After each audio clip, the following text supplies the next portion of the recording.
શારીરિક રીતે સ્વસ્થ હોય, આધ્યાત્મિક રીતે સ્વસ્થ હોય અને સામાજિક રીતે સ્વસ્થ હોય. હવે આ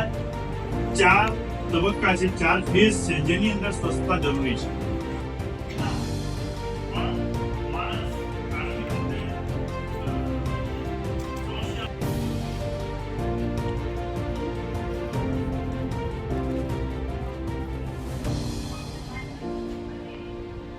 ઘણા બધા નિષ્ણાંતોના લીધે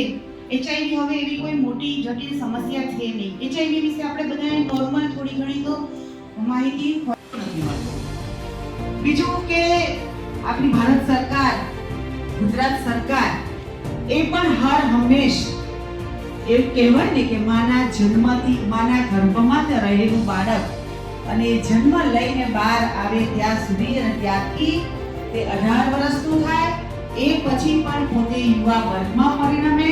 અને એ પછી પણ એનું સામાન્ય જીવન જે નેતૃત્વ જે માનનીય વડાપ્રધાન શ્રી નરેન્દ્રભાઈ મોદી અને ગુજરાતમાં માનનીય શ્રી ભૂપેન્દ્રભાઈ પટેલ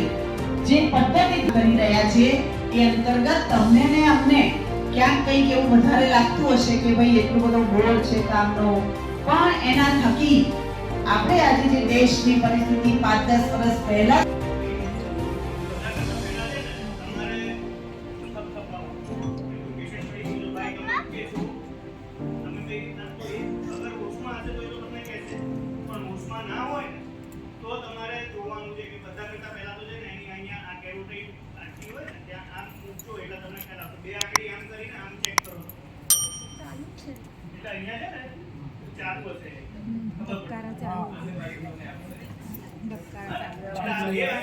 તમે ચેક કરી લેવાનું